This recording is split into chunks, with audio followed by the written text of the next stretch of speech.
고구려는 중국의 속국이었던 삼국지 후한서, 진서 등 수많은 중국 역사 기록에 그렇게 남아있어요. 한국도 말만 하지 말고 역사 기록으로 한번 붙어봅시다. 대체 왜 아무것도 안 하죠? 미국 하버드 대학에서 어느 중국인 교수가 한국은 중국의 조공을 바치던 그 속국의 습성이 남아있다며 망언을 하고 있습니다. 그런 교수에게 말 한마디 지지 않는 한국인 유학생이 있는데요.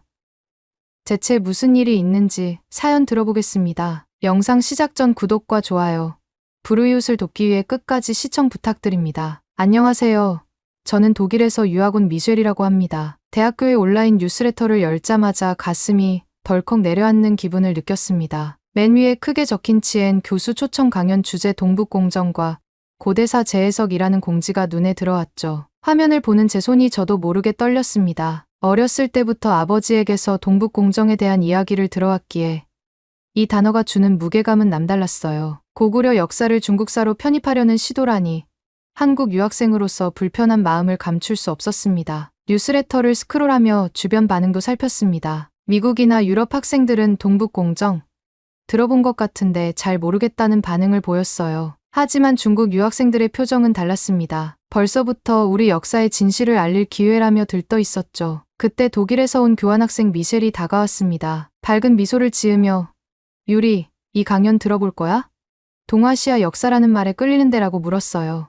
사실 조금 망설여지네. 솔직한 마음을 털어놓았습니다. 미셸은 고개를 갸웃했어요. 왜? 혹시 이 강연이 학점 이수에도 도움될까 싶어서 알아보고 있었는데 깊은 숨을 들이마시며 설명했습니다. 이건 단순한 학술 강연이 아니야. 중국이 우리나라 고대 역사를 자기네 것이라고 주장하는 내용이 담길 거야. 미셸의 눈이 커졌습니다. 정말 그렇게 민감한 주제였구나. 중국과 주변 국가 사이에 어떤 갈등이 있길래 이리도 시끄러운 거야? 대답하려 입을 열었지만 복잡한 마음에 말문이 막혔어요. 이 문제를 어디서부터 설명해야 할지 몰랐습니다. 그래도 직접 확인해보는 게 낫지 않겠어? 미셸이 조심스럽게 제안했어요. 아예 듣지 않는 것보다는 무슨 말을 하는지 알아두는 게 좋을 수도 있잖아. 잠시 고민했습니다. 미셸의 말이 일리가 있었어요. 피한다고 문제가 사라지는 건 아니니까요. 불편해도 직접 들어보는 게 나을지도 모릅니다. 그래. 내 말이 맞아. 마침내 결심했습니다. 함께 들어볼까? 적어도 어떤 주장을 펼치는지는 알아둬야겠어. 미셸이 반갑게 웃었어요. 좋아. 같이 가자. 솔직히 너무 학술적이면 지루할까 봐 혼자 가기 망설여졌거든. 창밖을 바라보며 생각에 잠겼습니다. CN 교수의 강연. 어떤 내용이 펼쳐질지 예상하기 어려웠지만 한 가지는 확실했어요. 이건 단순한 역사 강의가 아니라 우리 민족의 정체성과 직결된 문제였습니다. 심장이 빠르게 뛰었지만 이제 물러설 수는 없었어요. 강연 당일까지 일주일 정도 남았을 때 저는 미셸과 함께 자율 세미나실에서 만났습니다. 창가에 앉아 차를 마시며 복잡한 마음을 정리하려 했죠. 미셸의 호기심 어린 표정을 보니 더는 미룰 수 없다는 생각이 들었습니다. CN 교수, 정말 보통 인물이 아니야. 먼저 입을 열었어요. 동북공정의 핵심 인물 중 한 명으로 알려져 있어. 미셸이 관심을 보이며 고개를 끄덕였습니다. 그렇구나. 근데 동북공정이 정확히 뭔지 더 자세히 알고 싶어. 차를 한 모금 마시고 천천히 설명했어요. 아버지가 다큐멘터리 PD인데 예전에 중국 취재를 가셨을 때 일이야. 당시 고구려 유적을 취재하려고 했는데 허가가 갑자기 취소됐대. 그리고 현지 안내원들이 고구려는 원래 중국사라는 말을 계속했다고 해. 제 이야기를 들으며 미셸의 표정이 점점 심각해졌습니다. 그런 일이 있었구나. 동북공정은 단순히 학계의 개인 의견 정도가 아니라 중국 정부가 막대한 예산과 조직을 동원하는 국가 차원의 프로젝트야. 목소리가 약간 떨렸습니다. 우리의 역사를 그들의 역사로 편입시키려는 체계적인 시도라고 볼 수 있어. 미셸은 잠시 생각에 잠겼다가 말했어요. 나치 시절 독일에서도 역사 왜곡이 있었어. 역사를 정치적으로 이용하는 사례는 정말 무서운 일이지. 그 말에 깊이 공감했습니다. 역사는 단순한 과거의 기록이 아니라 민족의 정체성과 직결되니까요. 누군가 그것을 빼앗으려 한다면 그건 현재와 미래까지 위협하는 일이죠. 이참에 자료를 좀 찾아볼까? 미셸이 노트북을 꺼내며 제안했어요. 하지만 예상대로 쉽게 찾을 수 있는 자료는 많지 않았습니다. 영어로 된 자료는 제한적이었고 중국어 자료는 편향되어 있었죠. 한국어 자료는 미셸이 이해할 수 없었고요. 차라리 직접 CN 교수 강연에서 무슨 말을 하는지 듣고 질의응답 시간에 물어보는 게 좋겠다. 결국 그런 결론을 내렸어요. 세미나실을 나서기 전 아버지에게 문자를 보냈습니다. 아버지, 저 직접 치엔 교수 강연 들어갈 거예요. 어떤 주장을 하는지 확인해 볼게요. 몇 분 후 아버지의 답장이 왔습니다. 조심해라. 너무 무리하지 말되 진실에 대한 질문을 꼭 던져보렴. 아버지의 메시지를 읽는 순간 가슴이 뭉클해졌어요. 저는 개인적인 호기심에서 이 강연에 참석하는 게 아니었습니다. 우리 역사의 진실을 지키려는 책임감이 있었죠. 미셸과 함께 걸으며 마음을 다잡았습니다. 이제 후회는 없어요. 직접 들어보고 필요하다면 목소리를 내야겠다는 결심이 섰습니다. 강연 당일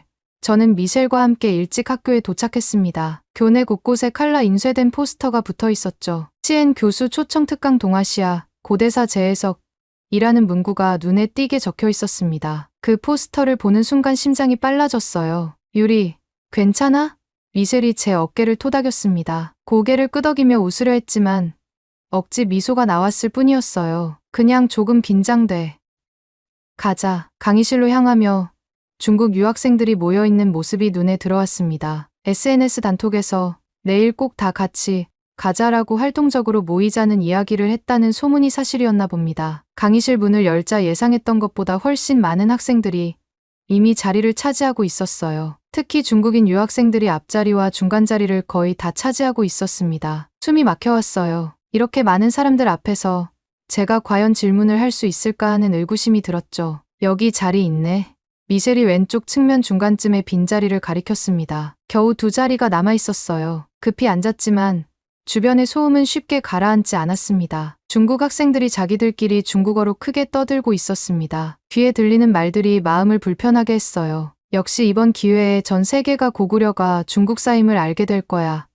같은 언급이 들려왔습니다. 얼굴이 뜨거워지는 것을 느꼈어요. 다른 나라 학생들은 그래도 영어 강연이겠지 라며 웅성거리고 있었습니다. 그들에게 이건 그저 하나의 학술 강연일 뿐이었겠죠. 하지만 저에게는 달랐어요. 이건 우리 역사, 우리 정체성에 관한 문제였습니다. 앉아있는 의자가 갑자기 너무 딱딱하게 느껴졌어요. 손바닥에 땀이 배어나왔습니다. 주변을 둘러보니 한국 학생은 저 외에 거의 보이지 않았어요. 외롭고 무력한 기분이 밀려왔습니다. 이렇게 많은 중국 학생들 앞에서 정말 제가 질문을 던질 수 있을까요? 미셸에게 속삭이듯 말했어요. 미셸은 제 손을 잡아주었습니다. 괜찮아. 나도 도울 수 있어. 내가 혼자가 아니야. 그 말에 조금 안심이 됐지만 여전히 마음은 무거웠어요. 시계를 보니 강연 시작 시간이 다가오고 있었습니다. 안내 방송이 들려왔어요. 곧 치엔 교수가 입장하실 예정입니다. 학생들이 자리를 정돈하는 듯했지만 여전히 강의실은 소란스러웠습니다. 심호흡을 하며 마음을 가다듬었어요. 아버지의 말씀이 떠올랐습니다. 진실에 대한 질문을 꼭 던져보렴. 그래요.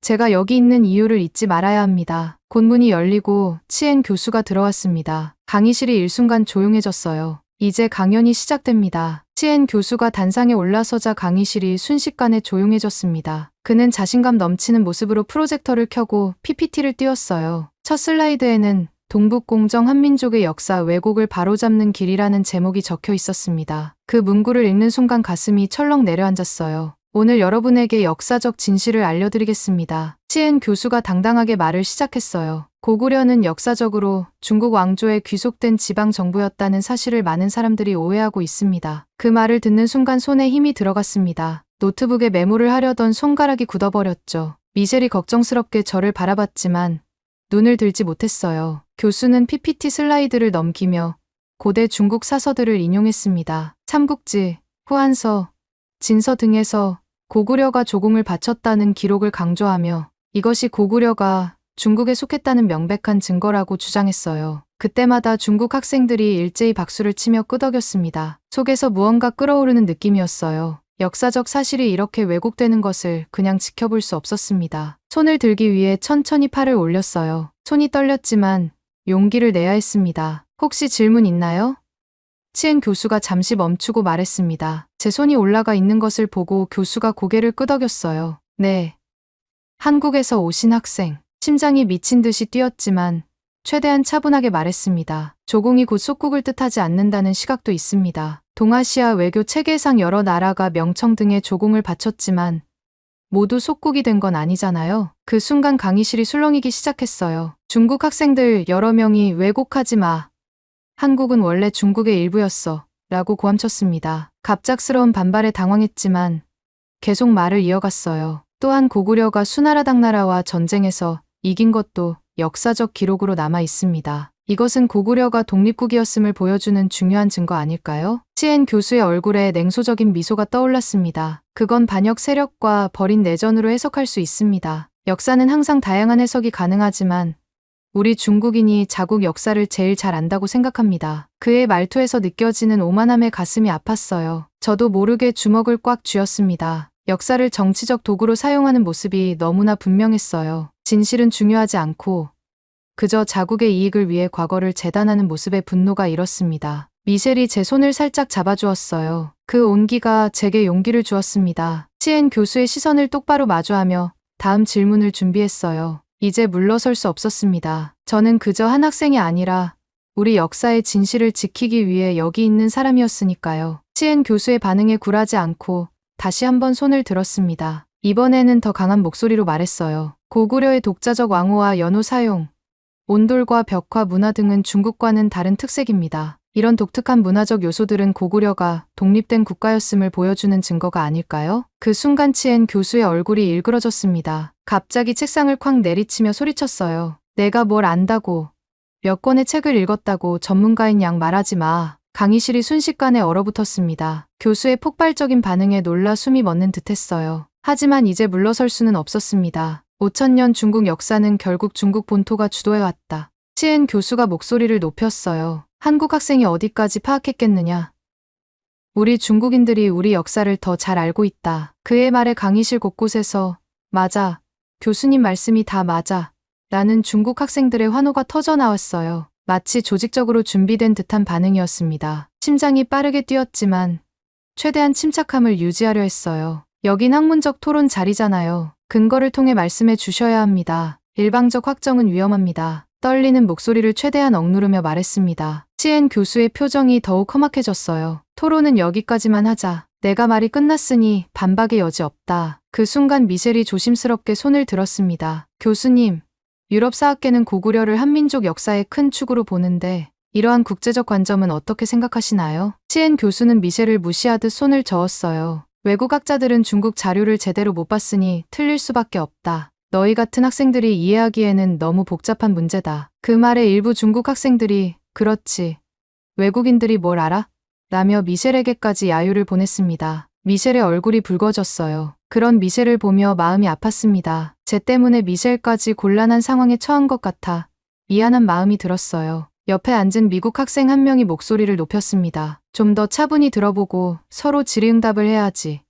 이렇게 고함치면 안 된다고 생각합니다. 하지만 이미 강의실 분위기는 감정적으로 과열되어 있었습니다. 중국 학생들의 목소리는 더욱 커졌고 다른 학생들은 불편한 기색을 감추지 못했어요. 교수는 마치 자신의 승리라도 된 듯 만족스러운 표정을 지었습니다. 이런 상황에서도 포기할 수 없었어요. 진실을 위해 더 말해야 한다는 생각이 들었습니다. 다시 한번 심호흡을 하고 손을 들었어요. 이번에는 더 구체적인 질문을 준비했습니다. 역사적 사실에 기반한 누구도 부정할 수 없는 질문을요. 미셸이 다시 한번 용기를 내어 손을 들었습니다. 그녀의 목소리는 떨렸지만 또렷했어요. 고구려가 중국 땅이었는지 아니면 독립국이었는지 관련해 외국 연구자들도 여러 논문을 냈습니다. 혹시 교수님은 그것들을 검토해 보신 적 있나요? 서로 다른 견해를 비교해 보는 것도 학문적으로 중요하지 않을까요? 그 순간 치엔 교수의 얼굴이 일그러졌어요. 다 일방적 시각이며 중국 정부와 학계가 가진 자료를 보지 못했을 것이다. 서양의 관점은 항상 편향되어 있다. 그의 말에 앞쪽 중국 학생 몇 명이 의자를 발로 차며 큰 소리를 냈습니다. 중국을 모욕하지 말라.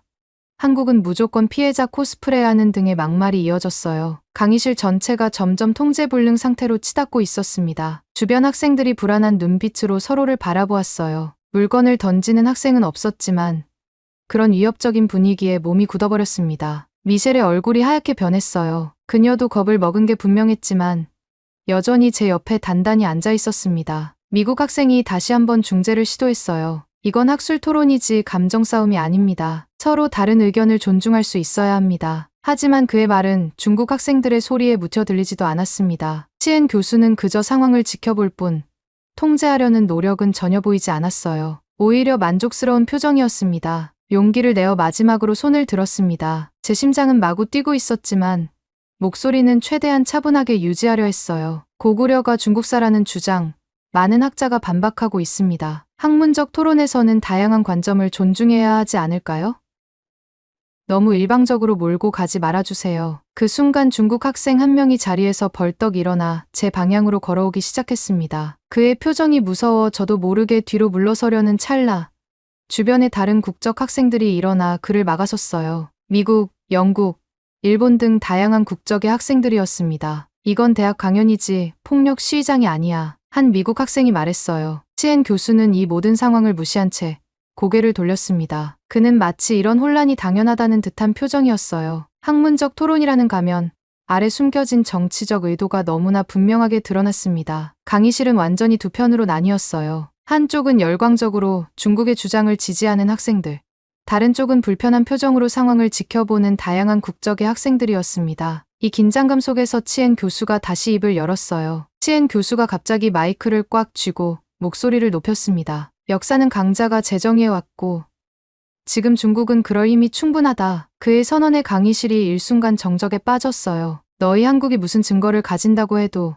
결국 다 묵살될 거다. 치엔 교수의 말에 분노가 치밀었지만 동시에 깊은 슬픔도 느꼈습니다. 이런 고압적 태도는 학문적 토론의 모습이 아니었어요. 치엔 교수는 뜻밖의 행동을 했습니다. 내 강의는 끝났다라고 말하곤 노트북도 정리하지 않은 채 서둘러 강단을 내려왔어요. 그리고 문을 세게 닫고 나갔습니다. 그 소리에 강의실이 일순간 얼어붙었어요. 교수가 나간 직후 강의실은 완전한 혼돈에 빠졌습니다. 일부 중국 학생들이 역사를 훔치지 마라, 한국인 나가 라고 소리치며 교실 뒤편으로 종이 조각을 던졌어요. 그 행동에 몸이 움츠러들었지만 도망치고 싶지는 않았습니다. 다른 중국 학생들은 의자를 끌며 자리를 어지럽히고 떠났습니다. 강의실은 큰 소음과 혼란 속에 있었어요. 제 주변의 학생들도 당황한 표정으로 서둘러 짐을 챙기기 시작했습니다. 내가 괜히 문제를 키운 걸까? 울컥한 감정이 치밀어 올랐어요. 목구멍이 메이는 느낌이었습니다. 아버지 말대로 조용히 지켜봤어야 했나. 미셸이 제 어깨를 감싸 안았어요. 아니야,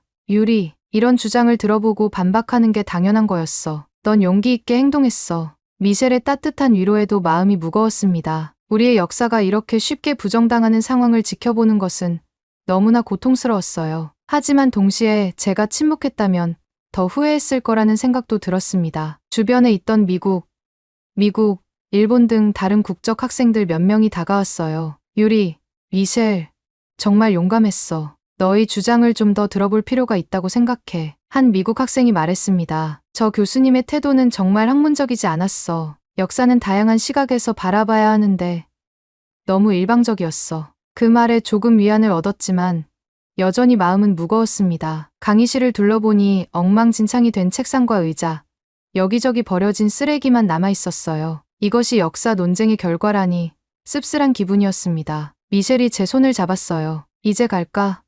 여기 더 있어봐야 기분만 나빠질 거야. 고개를 끄덕이며 자리에서 일어났지만 발걸음이 무거웠습니다. 우리의 역사를 지키기 위한 작은 목소리조차 이렇게 묵살된다면 앞으로 어떻게 해야 할지 막막했어요. 하지만 포기할 수는 없었습니다. 오늘의 경험이 제게 더 큰 책임감을 안겨주었으니까요. 강의실을 나와 캠퍼스 벤치에 앉았습니다. 아직도 손이 떨리고 심장이 빠르게 뛰고 있었어요. 미셸은 물병을 건네주며 조용히 제 곁을 지켜주었습니다. 한참을 그렇게 앉아있다가 마음을 정리하기로 했어요. 아버지에게 전화해볼게. 떨리는 손으로 전화기를 꺼냈습니다. 아버지는 첫 번째 벨소리에 바로 전화를 받으셨어요. 유리야, 어떻게 됐니?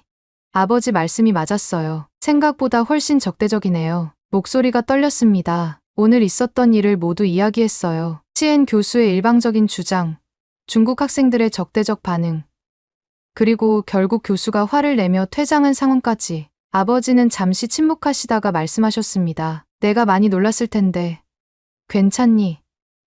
그래도 잘 견뎌냈으니 다행이구나. 괜찮아요, 아버지. 그런데 제가 제대로 대응했을지 모르겠어요. 더 준비를 철저히 했어야 했나 봐요. 아버지의 따뜻한 목소리가 전화기를 통해 전해졌어요. 아니다. 내가 할 수 있는 최선을 다했어. 진실을 위해 목소리를 낸 것만으로도 충분히 의미 있는 일이었어. 통화를 마치고 미셸을 바라봤습니다. 그녀는 생각에 잠긴 표정이었어요. 유리, 나 이번 여름에 독일 언론사에서 인턴십 할 예정이야. 미셸이 갑자기 말했습니다. 거기서 이 문제를 간단히 인터뷰나 칼럼으로 다뤄볼 생각이야. 내가 참여해 줄 수 있을까? 그 말에 깜짝 놀랐어요. 정말. 그럴 수 있을까? 미셸이 확신에 찬 목소리로 대답했습니다. 물론이지. 오늘 있었던 일은 단순한 학술 논쟁이 아니라 현대 정치와 역사 해석이 얽힌 중요한 사례야. 유럽 사람들도 알아야 해. 미셸의 제안에 용기를 얻었습니다. 그래. 나도 한국 돌아가면 아버지를 도와 제대로 된 다큐멘터리를 만들어 보고 싶어. 고구려 유적지를 국제사회에 더 알리는 프로그램을 준비할 거야. 결심이 섰어요. 오늘의 좌절이 끝이 아니라 새로운 시작이 될 수 있겠다는 생각이 들었습니다. 역사적 진실을 알리는 일. 이건 단순히 과거를 지키는 것이 아니라 우리의 미래를 지키는 일이기도 했으니까요. 미셸과 함께 캠퍼스를 걸으며 벌써 계획을 세우기 시작했습니다. 국제학술지에 기고할 글, 온라인 플랫폼을 활용한 고구려 역사 알리기, 외국인들을 위한 쉬운 역사 가이드 만들기 등 다양한 아이디어가 떠올랐어요. 오늘은 참 힘들었지만 진실은 결국 밝혀질 거야. 미셸이 웃으며 말했습니다. 그 말에 고개를 끄덕였어요. 맞아. 고구려 역사가 한국 것이란 걸 더 많이 알려야지. 캠퍼스의 석양을 바라보며 깊은 숨을 들이마셨습니다. 오늘의 경험은 가슴 아팠지만 이것이 끝이 아니라는 확신이 들었어요. 역사의 진실을 지키기 위한 나의 작은 노력이 언젠가는 큰 변화를 만들어낼 수 있을 거라고 믿었습니다. 미셸과 함께 걸으며 다짐했어요. 우리의 목소리가 비록 작을지라도 진실을 위해 계속 말할 거야. 그게 우리가 할 수 있는 가장 중요한 일이니까. 그러면 더욱 감동적인 다음 사연으로 넘어가겠습니다. 안녕하세요. 전 써니예요. 20살이고 이스라엘 출신이에요. 하지만 요즘은 런던시에 있는 유명한 줄리어드 음악학교에서 첼로를 공부하면서 꿈을 이루고 있어요. 제 고향인 이스라엘에서 한참 멀리 떨어져 있지만 어릴 때부터 최고 수준의 음악을 추구하고 싶었거든요. 줄리어드만큼 최고인 곳이 또 어디 있겠어요. 그렇죠. 합격 통지서를 받았던 날이 아직도 기억나요? 너무 긴장돼서 손이 떨리면서 봉투를 열었어요. 그리고 우리는 기쁜 마음으로 알려드립니다. 라는 말을 읽었을 때 제 심장이 거의 터질 뻔했다니까요. 바로 부모님께 전화를 걸어 기쁜 소식을 전해드렸는데 긴 국제전화 연결음 너머로도 부모님의 자랑스러워하시는 목소리가 들렸어요. 몇 달 후 저는 한 손에는 첼로 케이스를 다른 한 손에는 여행 가방을 들고 공항에 내렸어요. 도시는 이스라엘의 조용한 거리와는 너무나 다른 볼거리와 소리로 가득했어요. 압도되는 느낌이었지만 웃음을 멈출 수가 없었어요. 정말로 해내고 있었거든요. 저는 줄리어드 학생이 될 거였어요. 캠퍼스에 도착한 순간부터 저는 제 사람들을 찾았다는 걸 알았어요. 거기에 있는 모든 사람들이 저처럼 음악을 살았고 음악으로 숨 쉬었어요. 우리는 밤새도록 연습실에 남아서 테크닉을 완벽하게 다듬고 악기에 마음을 쏟아부었죠. 그리고 물론 공연도 있었어요. 독주의 콘서트 쇼케이스까지. 무대에 서는 순간마다 제가 있어야 할 곳에 정확히 있다는 느낌이 들었어요. 하지만 줄리어드를 아무리 사랑한다 해도 항상 쉽지만은 않았어요. 경쟁이 치열했고 최고가 되어야 한다는 압박감이 끊이지 않았죠. 몇 주 동안 애써 연습했던 곡을 다른 학생들이 연주하는 걸 보면 열등감이 엄습해왔어요. 정말 여기 있을 자격이 있는 걸까요? 프로 음악가로 성공할 수 있을까요? 제 룸메이트 란닝을 만나면서 그런 의심은 더욱 심해졌어요. 란닝은 중국 출신이었고 뛰어난 연주자였어요. 하지만 거기까지가 우리의 공통점이었죠. 란닝은 영재였어요. 모든 걸 아무 힘들이지 않고 해내는 그런 음악가였죠. 4살 때부터 연주를 시작했다고 하더라고요. 실력이 입증된 거죠. 그의 테크닉은 완벽했고 음악성은 타의 추종을 불허했어요. 본인도 그걸 알고 있었고요. 거의 오만함에 가까운 자신감이 있었어요. 마치 스타로 태어났다는 듯이 말이에요. 처음에 전 란닝에 매료되었어요. 현을 누비는 그의 손가락을 넋놓고 바라보곤 했죠. 하지만 시간이 지날수록 제 룸메이트에게는 어두운 면이 있다는 걸 깨달았어요. 그는 한국과 한국 문화에 대해 뿌리 깊은 편견을 가지고 있었고 그걸 표현하는 걸 꺼리지 않았거든요. 처음에는 여기저기서 작은 말들이 나왔어요. 한국 유학생 다현이가 전통 악기인 가야금으로 독주의 오디션을 봤을 때 란닝은 코웃음을 쳤죠. 가야금은 중국 악기야 한국인들은 그냥 베껴서 자기들 거라고 주장하는 거지라고 말했어요. 당시엔 한국 문화에 대해 잘 몰랐기에 그냥 고개를 끄덕였어요. 하지만 란닝의 말이 점점 더 잦아지면서 불편해지기 시작했죠. 가야금만이 아니었어요. 한국 음식부터 한국 대중음악까지 부정적으로 말할 게 항상 있었거든요. 말을 할수록 전 자신도 모르게 그의 편견에 물들어갔어요. 그녀는 믿을 수 없을 정도로 재능 있는 음악가였어요. 제가 꿈꿀 수 있는 그런 타고난 재능 말이에요. 그녀의 연주를 들을 때마다 뱃속 깊은 곳에서 불타오르는 시기심을 느꼈죠. 왜 내가 저렇게 잘할 순 없을까? 왜 그녀는 그렇게 쉽게 해내는 걸까? 다현이의 재능이 어찌 보면 불공평하다고 스스로를 납득시키기 시작했어요. 한국인이라는 점, 가야금을 가지고 자랐다는 점 때문에 그녀가 유리하다는 거죠. 전 7살 때부터 첼로를 켜왔다는 건 안중에도 없었어요. 제 마음속으로 다현이의 성공은 저에 대한 모욕이었거든요. 돌이켜보면 란닝의 편견에 제가 얼마나 영향을 받았는지 부끄러워요. 한 사람의 편견을 근거로 전체 문화를 판단하는 게 잘못됐다는 걸 마음속으로는 알고 있었어요. 하지만 저 자신의 불안감과 질투심에 사로잡혀 정작 중요한 걸 보지 못했죠. 결국 모든 게 란닝이랑 겨울방학 때 오스트리아 빌로 여행을 갔을 때 절정에 이르렀어요. 우리는 구불구불한 도시의 거리를 걸으며 멋진 건축물을 감상하고 보헤미안 분위기를 만끽하고 있었죠. 그리고 모퉁이를 돌았을 때 우리는 그녀를 보게 되었어요. 그녀는 젊은 한국 여성이었고 버스킹 유튜버였어요. 전통 한복을 입고 가야금을 연주하고 있었죠. 그런데 그냥 가야금이 아니었어요.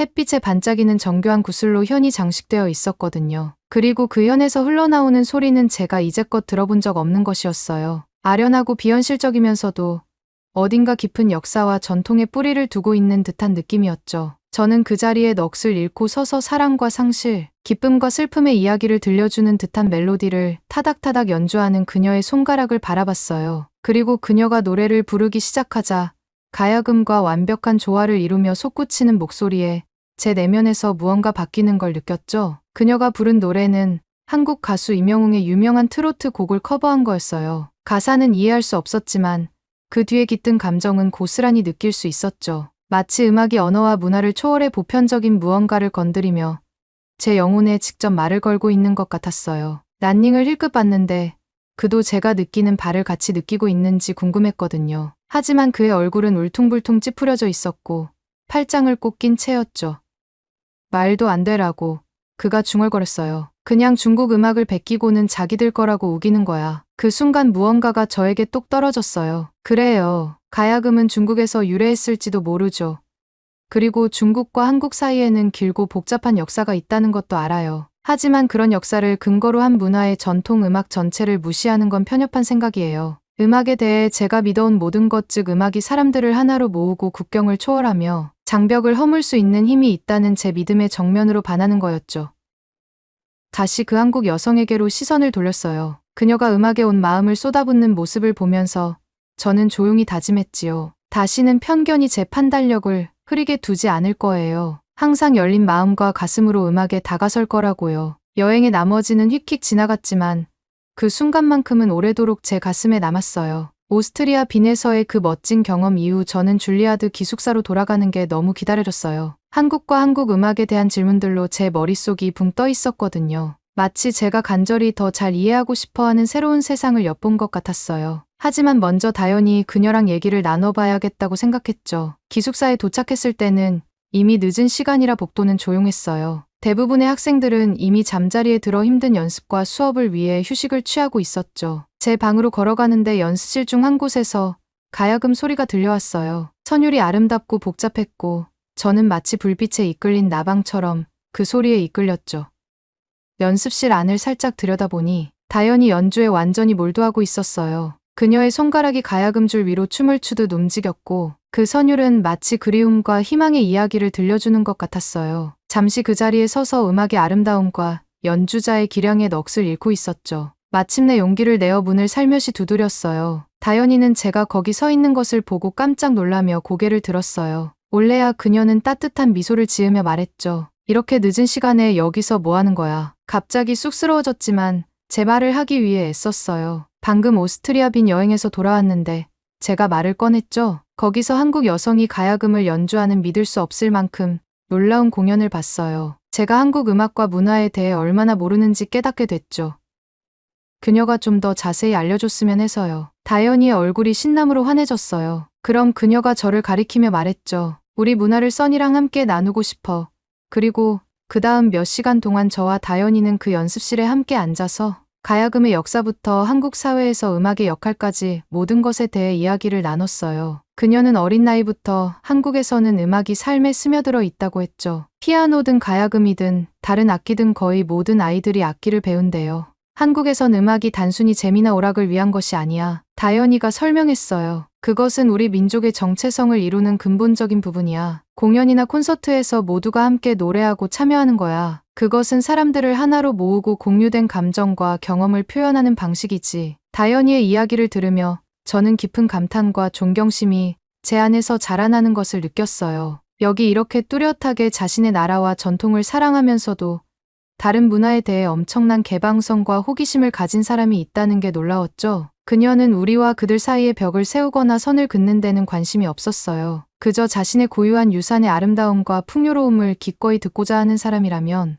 누구와도 나누고 싶어 했던 거죠. 그 후 몇 주 동안 다연이는 저를 줄리아드의 다른 한국 학생들에게 소개해줬어요. 우리는 함께 식사를 하고 음악을 연주하고 서로의 문화를 가르쳐 주었죠. 저는 한국어로 몇 가지 기본 표현을 배웠고 심지어 가야금도 연주해봤어요. 그들과 시간을 함께 보낼수록 한국에 대한 제 편견과 오해가 녹아내리고 한국 사람들의 따뜻함과 친절함 개방성에 대한 깊은 감사의 마음으로 대체되었어요. 란닝이 말한 것과는 달리 한국인들은 이상하고 낯선 타자가 아니라는 걸 깨달았죠. 그들은 그저 자신만의 독특한 이야기와 전통 세상을 보는 방식을 가진 사람들이었어요. 제 작곡에 점점 더 많은 한국적 요소를 녹여내면서 저는 무언가 깊고 강력한 것을 건드리고 있다고 느꼈어요. 그것은 다른 누군가의 문화를 모방하거나 전용하는 것이 아니었어요. 어디에서 왔든 무슨 언어를 쓰든 모든 사람들 사이에 존재하는 공통점을 표현할 방법을 찾는 것에 관한 거였죠. 그리고 다연이의 우정과 조언이 없었다면 그 모든 것이 불가능했을 거라는 걸 알고 있었어요. 그녀는 제가 혼자서는 결코 발견하지 못했을 새로운 세상을 열어주었어요. 그에 대해 저는 영원히 감사할 거예요. 연습실에서의 그 늦은 밤 대화들을 되돌아보면 그것들이 제 인생에서 가장 변화를 가져온 순간들 중 하나였다는 걸 깨닫게 돼요. 그 순간들은 제가 열린 마음을 갖고 제 것과 다른 문화에서 배우고 감사할 줄 아는 자세의 힘을 가르쳐 주었죠. 그리고 결국 음악이 사람들을 하나로 모으고 가장 넓은 분열마저도 극복할 놀라운 능력을 가지고 있음을 보여주었어요. 그래서 줄리아드에서의 삶의 스트레스와 압박감에 휩싸일 때마다 저는 다연이와 한국 친구들과 함께 보낸 그 순간들을 떠올려요. 웃음과 함께 나눈 식사, 함께 음악을 만드는 기쁨을 기억하는 거죠. 그러면 제가 저 자신보다 훨씬 더 큰 무언가의 일부라는 걸 알기에 새로운 목적 의식과 영감을 느껴요. 그것이 바로 음악의 진정한 선물 아닐까요? 음악은 우리가 말을 넘어 정치를 넘어 우리를 갈라놓으려 하는 모든 것들을 넘어 서로 소통할 수 있게 해주지요. 그리고 종종 너무 갈라지고 양극화된 것처럼 느껴지는 세상에서 그런 소통은 그 어느 때보다 중요해요. 그래서 제 음악적 여정을 계속해 나가면서 그 교훈들을 마음에 새기려 해요. 저는 매 새로운 경험에 호기심과 개방성으로 다가가고 모든 문화와 전통 속에서 아름다움과 인간성을 찾으려고 노력해요. 무엇보다 사람들을 하나로 모으고 상처를 치유하며 분열을 극복하는 음악의 엄청난 힘을 기억하려고요. 결국 그게 다예요. 명성이나 음악을 통해 얻은 부찬사는 아니에요. 더 가치 있는 것들이죠. 음악을 만들고 그것을 세상과 나누는 단순하면서도 깊은 말이에요. 그리고 그 점에서 저는 언제나 다연이와 이 길을 걸어오며 만난 모든 놀라운 사람들에게 감사할 거예요. 학기가 끝나갈 무렵 다연이랑 저는 엄청 가까워졌어요. 음악, 문화, 인생에 대해 밤새도록 수많은 대화를 나누면서 우리의 우정은 꽃피웠지요. 다연이는 제게 너무나 많은 새로운 관점과 경험을 열어주었고 제 삶에 다연이가 있다는 게 너무나 감사했어요. 어느 날 마지막 수업을 마치고 짐을 싸면서 다연이가 조심스러운 미소를 지으며 제게 말했어요. 올리야, 방학 때 나랑 한국에 놀러 갈래? 내 고향도 보여주고 내가 좋아하는 곳들도 소개해주고 싶어. 그 제안에 저는 깜짝 놀랐지만 동시에 너무 기뻤어요. 우리가 그렇게 많이 이야기했던 문화와 음악을 다연이의 조국에서 직접 경험할 수 있다니 꿈만 같았죠. 몇 주 후 저는 인천공항에 내렸어요. 세계에서 가장 멋진 공항 중 하나라고 들었는데 깔끔하고 현대적인 건축과 세관 절차의 효율성에 감탄했죠. 미국에서 익숙했던 혼잡하고 복잡한 공항과는 너무나 달랐어요. 서울로 들어가면서 모든 것이 얼마나 깨끗하고 질서정연한지 감탄할 수밖에 없었어요. 거리는 깨끗했고 대중교통은 시계처럼 정확했으며 어디를 봐도 사람들은 목적의식과 시민정신을 가지고 일상을 살아가고 있었죠. 정말 인상적이었어요. 하지만 가장 놀라웠던 건 안전과 안심이었어요. 항상 조심해야 하는 런던에서 와서 밤에도 두려움 없이 걸을 수 있고 물건을 놓고 가도 도난 걱정을 하지 않아도 된다는 게 정말 놀라웠죠. 다현이는 한국의 범죄율이 세계에서 가장 낮은 수준이고 서로에 대한 신뢰와 존중이 문화에 깊이 뿌리박혀 있다고 설명해줬어요. 다음 며칠 동안 다현이는 고향을 둘러보며 저를 데려갔어요. 경복궁을 방문하고 푸르른 산을 하이킹하고 다양한 맛있는 한국 음식을 맛보았지요. 하지만 저에게 가장 기억에 남는 건 전통시장 방문이었어요. 좁은 골목길을 걸으며 다양한 노점상의 화려한 색감과 향기에 감탄했어요. 상인들은 싱싱한 해산물부터 수궁의 도자기까지 모든 것을 팔았고 구워지는 고기 냄새와 흥정하는 손님들의 수다로 가득했죠. 하지만 제가 가장 좋아했던 건 모든 상호작용에 스며든 따뜻함과 환대였어요. 노점상을 운영하는 아주머니들은 환한 미소로 우리를 맞이하며 먹을거리를 손에 쥐어주며 모든 것을 맛보라고 권했지요. 그들에게 시장은 단순한 장사 공간이 아니라 사람들이 모여 삶의 소소한 기쁨을 나누는 커뮤니티의 중심이었어요. 특히 기억에 남는 순간이 있어요. 김치 노점상을 하시는 할머니가 우리를 불러 직접 담근 김치를 맛보게 해주셨거든요. 매콤하고 새콤한 김치를 맛보면서 어린 시절 이야기와 시장의 역사에 대해 들려주셨죠. 작은 손짓이었지만 한국 사람들의 관대함과 친절함을 잘 보여주는 순간이었어요. 또 다른 잊을 수 없는 경험은 다현이와 친구들과 함께 K-팝 콘서트에 참석한 거였어요. K-팝 팬들의 전설적인 열정에 대해 들어본 적은 있었지만 그날 밤 관객들의 엄청난 에너지와 흥분을 준비할 수는 없었죠. 밴드가 무대에 오르자 관중석에서는 귀청이 터질 듯한 환호와 함성이 터져 나왔어요. 팬들은 빛나는 야광봉을 완벽한 동시성으로 흔들며 모든 가사를 억눌릴 수 없는 기쁨으로 따라 불렀죠. 그리고 밴드가 발라드를 부르자 모든 관객이 핸드폰 불빛을 들어 올렸는데 마치 별들로 둘러싸인 것 같았어요. 다현이와 친구들이 노래를 부르고 춤을 추는 모습을 보며 이것이 바로 음악의 본질이라는 깨달음이 스쳤어요. 완벽함이나 기술적 숙련도가 아니라 순간에 빠져드는 순수한 기쁨, 노래와 리듬에 대한 공유된 사랑을 통해 다른 사람들과 연결되는 것 말이에요. 그날 밤 호텔로 걸어가면서 다현이가 미소 지으며 제게 말했어요. 올리야, 나는 항상 내 나라와 문화를 사랑해왔어. 하지만 내 눈을 통해 보고 너처럼 그것을 소중히 여기는 사람과 함께 나누면서 다시 한번 사랑에 빠졌어. 걸으며 감사함과 경이로움이 밀려오는 걸 느꼈어요. 한국에서의 시간이 일생일대의 경험이었고 남은 인생 동안 소중히 간직할 선물이란 걸 알았죠. 그리고 음악가로서의 여정이 어디로 날 데려가든 놀라운 나라와 문화의 일부를 항상 가슴 깊이 간직할 거란 걸 알았어요. 런던행 비행기에 올라탈 때쯤 저는 흥분과 가능성으로 가득 찼어요. 한때 너무나 모르던 나라와 문화를 사랑하게 되었고 모든 경계와 차이를 넘어 사람들을 하나로 만드는 음악의 힘에 대한 새로운 감사함을 얻었죠. 하지만 무엇보다 저는 다현이라는 진정한 친구를 얻었어요. 그녀는 제게 자신의 세상을 열어주었고 열정과 꿈을 나누었으며 환대와 관용이 진정한 의미를 보여주었죠. 그리고 그 점에 대해 저는 영원히 감사할 거예요. 한국에서의 시간이 끝났다는 걸 알았지만 그곳에서 얻은 추억과 교훈이 영원히 함께 할 거란 것도 알았어요. 그리고 그 지식과 함께 음악이 삶을 변화시키고 다른 어떤 것도 할 수 없는 방식으로 사람들을 하나로 만들 수 있다는 믿음으로 앞으로의 도전에 맞설 준비가 되었어요. 새 학기가 시작되면서 저는 다시 한번 줄리아드의 익숙한 복도로 돌아왔어요. 주변에는 열정 가득한 학생들의 분주함이 느껴졌죠. 하지만 수업과 연습에 몰두하면서도 무언가 변했다는 느낌을 떨칠 수가 없었어요. 한국에서의 경험 배운 교훈 그리고 쌓은 우정이 제가 음악과 세상을 바라보는 근본적인 방식을 변화시켰거든요. 시간이 흘러 줄리아드에서의 마지막이 다가올수록 저는 점점 더 큰 압박감을 느꼈어요. 졸업 연주회는 눈앞에 다가와 있었죠. 지난 4년간 배우고 이루어낸 모든 것을 마지막으로 선보이는 무대였어요. 두려운 동시에 설레는 일이었죠. 학교와 음악계에 제 발자취를 남기고 제가 정말 무엇을 할 수 있는지 모두에게 보여줄 수 있는 기회였으니까요.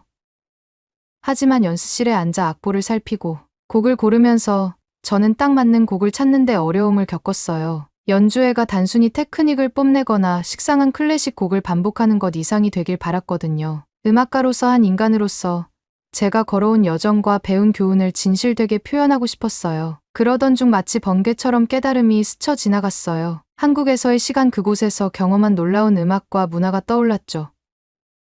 가야금의 구슬픈 선율, K-팝의 강렬한 비트 풍부한 전통 민요가 생각났어요. 그 순간 저는 이것이야말로 제가 연주회에서 선보이고 싶은 것임을 깨달았죠. 새로운 목적 의식을 가지고 열심히 준비했어요. 연습실에서 긴 시간을 보내고 한국 음악에 대한 모든 자료를 찾아 헤맸죠.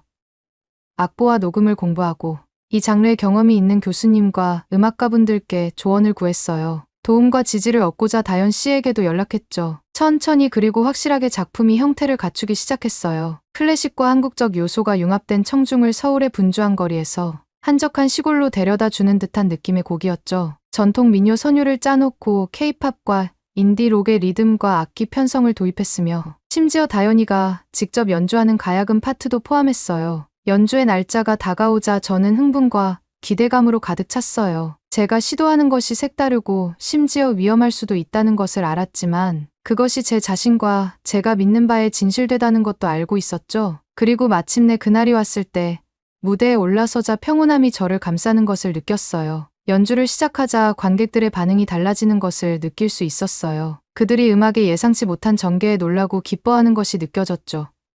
한국에서 느꼈던 모든 열정과 감정, 제 인생을 바꾼 사람들과 문화에 대한 사랑과 감사함을 쏟아부었어요. 마지막 음이 사라지자 홀은 우레와 같은 박수 소리로 가득 찼어요. 관객들의 얼굴을 바라보니 친구들과 가족의 눈에 눈물이 반짝이고 있었고 맨 앞줄에 앉은 다현 씨는 자랑스러워하며 환하게 웃고 있었죠. 그 순간 정말 특별한 것을 이뤘다는 걸 알았어요. 최후의 인사를 하고 무대 뒤로 걸어 나오면서 기쁨과 성취감이 밀려왔어요. 위험을 감수하고 마음과 본능을 따랐더니 상상할 수 없을 만큼 멋진 결실을 맺었죠. 하지만 그보다 더 중요한 건 음악을 통해 가장 깊은 제 모습을 표현하고 영혼의 일부를 세상과 나눌 수 있는 방법을 찾았다는 거예요. 연주회가 끝나고 사랑하는 사람들과 함께 모여 포옹을 나누고 축하 인사를 주고받으며 그 순간의 여운에 젖어 있을 때 저는 이 경험을 영원히 간직할 것임을 알았어요. 한국은 믿을 수 없을 만큼 멋진 음악과 문화뿐만 아니라 제 자신과 이 세상에서의 제자리에 대한 더 깊은 이해를 주었죠. 그리고 제 음악을 통해 무언가를 되돌려줄 방법을 찾았어요. 제 인생을 영원히 바꾼 나라와 사람들에 대한 감사와 사랑을 표현하는 거죠. 앞으로를 내다보며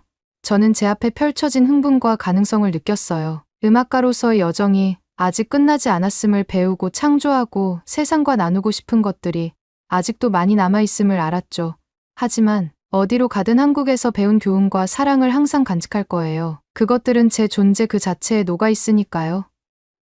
그래서 선선한 런던의 밤거리로 발을 내디디며 저는 평화롭고 분명한 목적 의식이 느껴졌어요. 제 목소리 소명 진정한 자아를 찾았으니까요. 그리고 음악이 저의 인도자가 되어준다면 제가 이룰 수 있는 것에는 한계가 없다는 걸 알게 되었죠. 그러면 더욱 재미있는 다음 사연으로 넘어가겠습니다. 김치는 중국 건데 왜 한국은 자꾸 김치가 한국 음식이라고 하죠? 한국은 중국 음식을 베낄 줄밖에 모르는 것 같아요. 한 프랑스 요리사가 한국에 와서 김치를 먹더니 이건 중국에서 만든 요리를 갖다 베낀 것이라고 하며 침을 태 뱉었다고 합니다. 그 프랑스 요리사에게 한 한국 요리사가 와서 김치를 그녀의 얼굴에 던져버렸다고 하는데요. 어떻게 된 일일까요? 안녕하세요. 저는 프랑스 요리사 30살 비올라입니다. 한국행 비행기를 타게 될 줄은 꿈에도 생각지 못했습니다. 설렘과 걱정이 뒤섞인 마음으로 비행기를 타고 있습니다. 불과 몇 주 전만 해도 저는 파리의 한 무대에 서서 권위 있는 프랑스 요리 대회에서 최고상을 받았습니다. 고향의 부엌에서 기술을 연마하고 할머니에게 파스타 만드는 비법을 배우고 지중해의 대담한 풍미를 제 요리에 불어넣으며 수년간의 노력의 정점이었습니다. 하지만 이제 저는 완전히 낯선 곳으로 향하고 있습니다. 바로 한국입니다. 몇 달 전 요리 대회에서 선보인 제 파스타를 드신 국제요리 교리 프로그램 PD가 제게 자신의 프로그램에 출연해보지 않겠냐고 물었습니다. 저는 엄청나게 고민했어요. 사실 안 좋게 생각하는 나라였죠. 한국은 중국인 멘토에게 들은 이야기를 제외하면 거의 아는 게 없는 나라입니다. 그는 항상 한국 음식은 중국 음식을 모방한 것에 불과하며 한국인은 창조보다는 모방을 좋아하는 민족이라고 말했죠. 제가 한국을 좋아할 이유가 없었습니다. 요리를 베낀다는 말에 선입견을 가지게 되었죠. 비행기가 인천국제공항에 착륙하고 저는 눈앞에 보이는 광경에 놀라고 말았습니다. 터미널은 높은 천장과 반짝이는 바닥으로 매끈하고 흠잡을 데가 없습니다. 세관을 통과하고 화장실로 향하는 길에 모든 것이 깨끗할 뿐만 아니라 무료라는 사실에 놀랐습니다. 무료임에도 칸마다 비데가 설치되어 있었고 젖은 손을 말릴 수 있는 손건조기도 있었어요. 그리고 공항 푸드코트로 향하던 중 김밥을 파는 노점을 발견했습니다. 호기심이 발동한 저는 주인 아주머니에게 다가가 유리 뒤에 늘어선 형형색색의 김밥을 가리킵니다. 이게 뭐죠? 프랑스 억양이 진하게 묻습니다. 카운터 뒤에 있던 여성이 미소를 지으며 서툰 영어로 초밥과 비슷하지만 한국식입니다. 라고 대답합니다. 채소 고기를 김에 말아서 먹는 음식이에요. 저는 고개를 끄덕이며 손에 쥔 낯선 화폐가 낯설게 느껴지는 몇 원을 건넵니다. 김밥을 한 입 베어 물고는 깜짝 놀라 눈을 크게 떴습니다. 소박하지만 맛있고 밥은 완벽하게 간이 되어 있고 채소는 아삭하고 신선했습니다. 이 음식은 중국 것은 아닌 것 같았습니다. 제 셰프께서 이런 음식은 만드신 적이 없거든요. 한국 전통 음식으로 유명한 전주로 향하는 기차에 몸을 실었습니다. 창밖으로 시골 풍경이 스쳐 지나가면서 이곳에 오게 된 사건들을 다시 한번 떠올려 봅니다. 프랑스 요리사인 제가 중국 음식을 싸구려로 흉내내는 나라에서 무엇을 배울 수 있을까요? 하지만 국제 무대에 유혹을 뿌리치기엔 너무 강렬했습니다. 그래서 저는 여기 들어본 적도 없는 도시, 거의 아무것도 모르는 나라를 향해 속도를 내고 있습니다. 기차가 전주역에 들어서자 키가 크고 날씬한 얼굴에 친절한 남자가 저를 맞이했습니다. 이사벨라, 그가 손을 내밀며 물었습니다. 준석이라고 합니다. 전주에 오신 걸 환영합니다. 저는 떨리는 마음을 감추려고 악수를 하고 억지로 미소를 지었습니다. 만나서 반가워요. 저는 한껏 긴장된 목소리로 대답했습니다. 준석은 제 짐을 들어주며 대기 중인 차로 안내했습니다. 시내 거리를 달리면서 준석은 전주 한옥마을을 가리켰고 한국 역사와 문화에 대한 이야기를 들려줍니다. 저는 고개를 끄덕이며 예의 바른 소리를 내지만 내심 저 한옥도 중국 것을 베낀 게 아닐까 하는 생각을 했습니다. 숙소와 연수 장소인 식당에 도착했을 때 우아한 곡선 지붕과 정교한 나무 조각이 돋보이는 한국 전통 한옥이 너무 아름다워서 놀랐습니다. 안으로 들어서자 깔끔한 흰색 유니폼을 입고 호기심과 회의감이 교차하는 표정을 짓고 있는 셰프들이 저를 맞이했습니다. 공주는 저에게 지은이라는 근엄해 보이는 여성 셰프를 소개해 주었습니다. 그녀는 날카로운 눈빛으로 저를 위아래로 훑어보며 평가하는 눈빛을 보였습니다. 당신이 이탈리안 셰프군요. 그녀가 영어 억양이 강한 목소리로 말했습니다. 뭘 할 수 있는지 봅시다. 저는 긴장의 물결이 밀려오는 것을 느끼며 침을 삼켰습니다. 제가 재능 있는 요리사라는 건 알지만 낯선 곳에서 낯선 얼굴들에 둘러싸여 갑자기 사기꾼이 된 것 같은 기분이 들었습니다. 과연 제가 한국 주방에서 살아남을 수 있을까요? 제 요리의 가치를 증명할 수 있을까요?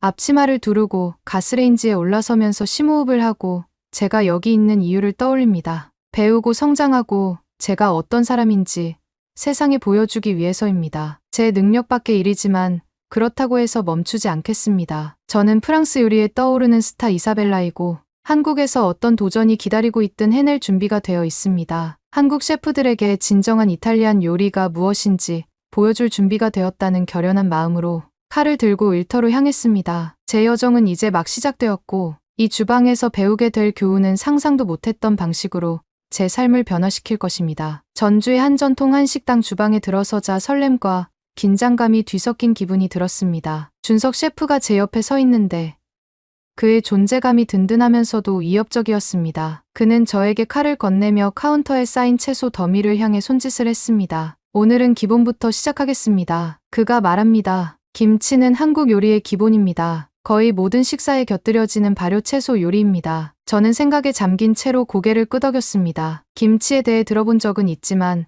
항상 약간 회의적이었거든요. 중국인 멘토가 김치는 원래 중국 요리이고 한국인이 단순히 모방한 것이라고 말한 적이 있었거든요. 하지만 준석이 채소를 썰기 시작하는 모습을 보면서 의구심을 뒤로 미루고 배움에 집중했습니다. 먼저 다진 채소와 고추, 마늘, 새우젓으로 만든 새빨간 양념장을 함께 버무렸습니다. 매콤하고 톡 쏘는 냄새가 눈시울을 적시고 코끝을 따끔거리게 합니다. 채소의 양념을 버무리는 동안 준석 씨가 김치의 역사에 대해 설명해 줬습니다. 김치는 1000년이 넘는 시간 동안 한국 요리의 일부였습니다. 라고 그는 말합니다. 김치는 원래 길고 혹독한 겨울 동안 채소를 보존하기 위한 방법으로 개발되었습니다. 시간이 지나면서 각 지역마다 고유한 품종과 맛을 개발하면서 한국 식사의 필수품이 되었습니다. 준석은 한국 김치의 역사에 대해 말해주기 시작했습니다. 김치는 정말 중국 것인지 한국 것인지 헷갈렸어요. 준석이 말하는 김치의 역사는 정말 자세했고 현실적이었거든요. 저는 일단 당장 해야 하는 것에 집중하기로 했습니다. 한식의 깊이와 복잡함에 매료되어 열심히 이야기를 들었습니다. 김치를 유리병에 담아 발효시키면서 아직 배워야 할 것이 얼마나 많은지 깨닫기 시작했습니다. 그 후 며칠 동안 저는 새로운 각오로 교육에 매진했습니다. 잡채, 비빔밥 등 한국 전통 요리를 만드는 방법을 배웠습니다. 하지만 제가 배우는 것은 기술과 레시피뿐만이 아니었어요. 다른 셰프들과 함께 일하면서 한식의 문화와 역사에 대해 더 깊이 이해하게 되었죠. 어느 날 준석이 근처 마을로 여행을 가자고 저를 초대했어요. 마을에서 가을 추수를 기념하는 축제가 열리는데 준석은 한국 전통 잔치를 준비해 달라는 부탁을 받았습니다. 마을에 도착하자마자 저는 감동을 받았습니다. 할머니부터 어린아이들까지 모두가 힘을 합쳐 준비를 돕고 있었어요. 뚝배기, 그릴, 찜통 등을 갖춘 거대한 야외 주방을 함께 만드는 모습을 보며 경외감을 느꼈습니다. 준석이와 저는 잔치 준비를 시작했습니다. 마을 텃밭에서 갓 수확한 채소를 이용해 김치를 엄청나게 많이 담그기 시작했어요. 고기와 해산물을 뜨거운 숯불에 구워 고소한 양념장에 버무려 먹기 시작했습니다. 고기와 김치가 가득 들어있는 만두를 잔뜩 만들었어요. 멸치로 깊은 육수를 우려낸 잔치국수로 만들었습니다. 정말 하나같이 다 맛있어 보였어요. 이런 게 한국 음식이었다니. 하루가 지나면서 마을과 주민들과 유대감을 느끼기 시작했습니다. 그들은 정말 따뜻했어요. 그리고 한국 음식에 대한 자부심이 대단했습니다. 한국 음식은 정성이 엄청 많이 들어간 음식이에요. 그래서 쉽게 잊혀지지 않죠. 그 말을 들을 때까지만 해도 한식에 대해 너무 큰 의미 부여를 하는 게 아닌가 비웃었습니다. 하지만 지금껏 준비한 한국 요리를 맛보면서 맛의 깊이와 복잡함에 감탄했습니다. 그날 저녁 공동 식탁에 둘러앉아 만찬을 즐기던 저는 준석에게 뜸을 들이며 질문을 던졌습니다. 중국인 멘토가 김치는 원래 중국 요리라고 말한 적이 있어요. 제가 머뭇거리며 말했습니다. 그게 사실이에요. 준석이의 눈이 놀라움에 커졌다가 분노했습니다. 아니, 전혀 사실이 아니에요. 그가 단호하게 말합니다. 김치는 수백 년 전으로 거슬러 올라가는 역사와 전통을 가진 한국 고유의 요리입니다. 김치와 특정 중국 발효 채소 사이에 몇 가지 비슷한 점이 있는 것은 사실이지만 기술과 맛은 완전히 다릅니다. 저는 부끄러움이 밀려오는 것을 느끼며 고개를 끄덕였습니다. 지금까지 한국 요리를 만들고 먹어보며 느꼈기 때문이에요. 한국 요리는 한국만의 것이 확실했습니다. 중국 셰프 밑에서 배우며 온갖 중국 요리를 먹어온 제가 자부할 수 있었어요. 그리고 제 편견과 선입견이 한식의 풍성함과 다양성을 제대로 감상하지 못하도록 저를 가로막고 있었다는 것을 깨달았습니다. 죄송합니다. 제가 고개를 살짝 숙이며 말했습니다. 그런 사실을 더 잘 알았어야 했는데. 준석의 표정이 부드러워지며 손을 뻗어 제 어깨를 토닥여 주었습니다. 괜찮아요. 그가 말했어요. 중요한 건 비올라가 지금 여기 와서 셰프로서 배우고 성장하고 있다는 겁니다. 그리고 한국의 진정한 맛을 경험하기 위해 이곳에 오게 되어 기쁩니다. 마을의 따뜻한 온기와 웃음소리에 둘러싸여 그곳에 앉아있자니 감사와 기쁨이 저를 덮치는 것을 느꼈습니다. 아직 배워야 할 것이 많다는 것을 알지만 앞으로의 여정이 기대되었습니다. 그리고 지금 이 순간 한국 음식과 문화의 진수를 경험할 수 있는 기회를 주셔서 감사하다는 생각을 하게 되었습니다. 오늘은 요리 대회가 열리는 날이라 뱃속에서 설렘과 긴장이 뒤섞여 덜덜 떨었습니다. 지난 몇 주 동안 동중과 함께 열심히 훈련하며 한식에 대한 모든 것을 배우고 저만의 퓨전 요리를 완성하기 위해 노력했습니다. 주방에 들어서자 익숙한 고추장과 참기름 냄새가 저를 반겼습니다. 다른 셰프들은 이미 채소를 썰고 고기를 재우며 열심히 일하고 있었습니다. 저는 심호흡을 하고 앞치마를 허리에 단단히 묶으며 시작할 준비를 했습니다. 먼저 재료를 준비하고 필요한 모든 것을 카운터에 깔끔하게 정리해 놓았습니다. 제가 가장 좋아하는 두 가지를 결합한 요리를 만들기로 했어요. 프랑스 파스타와 한국 삼겹살입니다. 저는 이 요리를 김치 삼겹살 파스타라고 부르며 맛있게 만들어지길 기도했습니다. 먼저 삼겹살을 얇게 썰어 고추장, 간장, 꿀을 섞은 양념에 재우는 것으로 시작해요. 돼지고기가 재워지는 동안 저는 김치 작업을 시작했습니다. 맛있는 김치의 핵심은 발효 과정에 있다는 것을 배웠기 때문에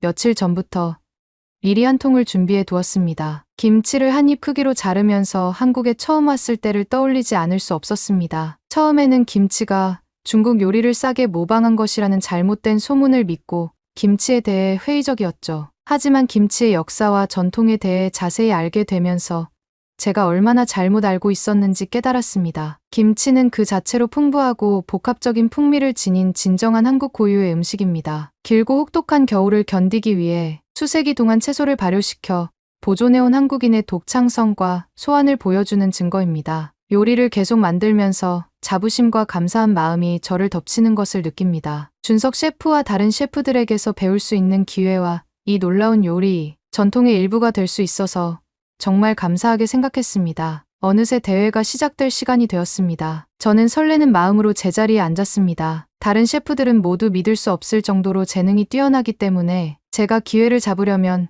최고의 실력을 보여줘야 한다는 것을 알고 있습니다. 시계가 똑딱거리기 시작하면서 저는 요리를 시작했습니다. 파스타면이 다 익을 때까지 삶은 다음 양념한 삼겹살과 김치를 넣고 버무렸어요. 참기름을 살짝 뿌리고 파를 뿌려 고명으로 얹은 다음 뒤로 물러나서 제 요리를 감상했습니다. 김치의 선명한 붉은색과 파스타의 크림소스의 흰색이 대비를 이루면서 요리가 아름답게 보였습니다. 심호흡을 하고 손을 살짝 떨면서 심사위원의 테이블로 가져갔습니다. 심사위원들이 한 입 베어 물 때 저는 긴장감에 숨을 참았습니다. 심사위원들이 놀라움에 눈을 크게 떴다가 맛을 음미하며 집중하는 모습이 눈에 선합니다. 마침내 심사위원들이 고개를 끄덕이며 찬사를 보내자 안도감이 밀려오는 것을 느꼈습니다. 정말 훌륭해요. 심사위원 중 한 명이 얼굴에 미소를 띠며 말합니다. 매콤한 김치와 진한 삼겹살의 조합이 완벽하고 파스타 면이 식감을 더해주네요. 잘 먹었습니다. 저는 자부심과 성취감이 밀려오는 것을 느끼며 감사한 마음으로 고개를 숙였습니다. 아직 배워야 할 것이 많다는 것을 알지만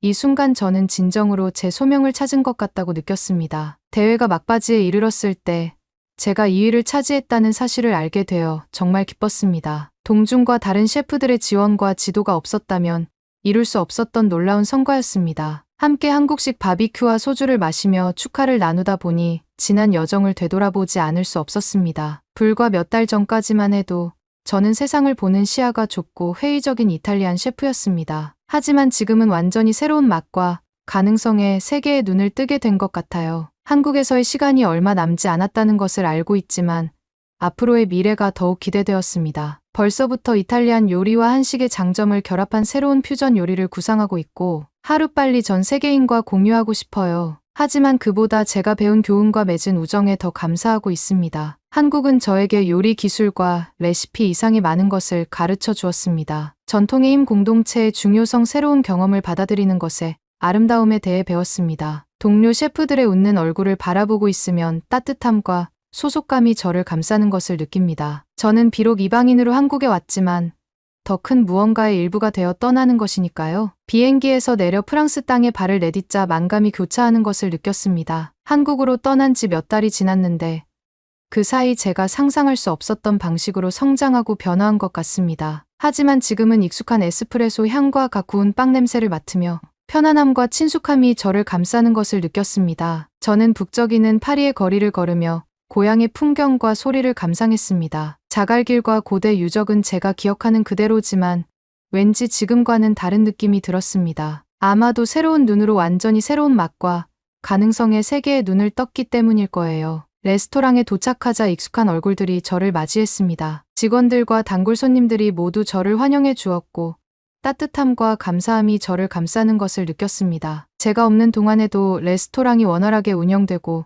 충성도 높은 고객들에게 맛있는 이탈리안 요리를 제공해 주었으니까요. 하지만 주방에 들어서자 새로운 사명감과 설렘이 저를 덮치는 것을 느꼈어요. 지난 몇 주 동안 이탈리안 요리와 한식의 장점을 결합한 새로운 퓨전 요리를 구상해왔고 하루빨리 전 세계와 공유하고 싶었습니다. 저는 다양한 재료와 기법을 실험하며 프랑스 요리의 풍부하고 고소한 풍미와 한국 김치의 매콤하고 발효된 맛을 혼합하는 것부터 시작했습니다. 바삭한 빵과 면도한 파마산을 얹은 김치, 리조또와 고추장 까르보나라 같은 요리는 잠든 미각도 깨울 만큼 매콤한 맛이 일품이었습니다. 일을 하다 보면 한국에서의 시간과 그곳에서 만난 멋진 사람들을 떠올리게 되더라고요. 인내심과 친절함으로 한식의 기본을 알려주던 준석 씨의 모습과 전주 마을 사람들이 저를 두 팔 벌려 환영해 주던 모습이 기억에 남습니다. 김치와 고추장의 풍미가 혀 위에서 춤을 추던 모습, 그리고 낯설기만 했던 한식의 깊이와 복잡함을 알게 된 것도 기억에 남습니다. 또한 한국에서 배운 교훈, 단순히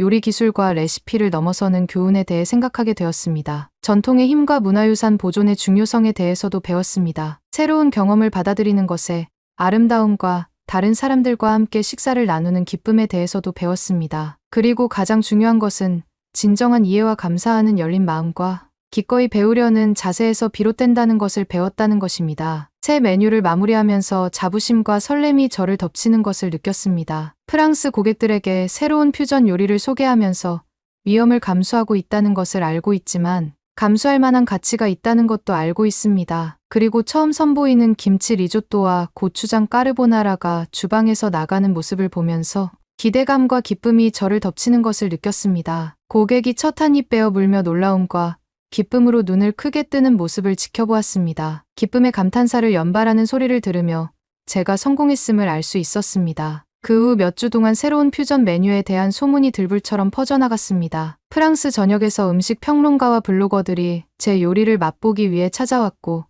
리뷰는 호평으로 가득했습니다. 그들은 대담하고 예상치 못한 맛과 이질적으로 보이는 두 가지 요리 사이에 간극을 좁힌 제 방식에 찬사를 보냅니다. 하지만 무엇보다도 가장 큰 보람은 제 퓨전 요리가 사람들을 하나로 모으는 모습을 볼 때였습니다. 프랑스 할머니들이 한국 유학생들과 나란히 앉아 같은 음식을 먹으며 함께 맛있다고 탄성을 지르는 모습을 보면 정말 뿌듯했습니다. 음식과 문화에 대한 공통된 사랑으로 유대감을 형성하는 모습이니까요. 제 요리가 대화를 촉발하고 새로운 우정을 쌓아가는 모습을 보면서 자부심과 사명감이 생겨나는 것을 느꼈습니다. 몇 주가 지나고 몇 달이 지나면서 퓨전 요리에 대한 열정이 점점 더 커지는 저를 발견했습니다. 태국, 베트남, 일본 요리의 요소를 제 요리에 접목해 다른 아시아의 풍미와 기법을 실험하기 시작했어요. 그러는 과정에서 전에는 상상할 수 없었던 방식으로 성장하고 변화하는 제 자신을 발견하게 되었죠. 하지만 그 모든 과정에서 한국에서 배운 교훈은 결코 잊을 수 없습니다. 저를 자신의 삶과 주방으로 초대해주고 음식, 문화, 인간 경험에 대해 많은 것을 가르쳐준 놀라운 사람들을 결코 잊지 못할 것입니다. 요리를 통해 다른 문화를 이해하고 함께 더불어 공존할 수 있는 방법에 대해 가르쳐 주었으니까요.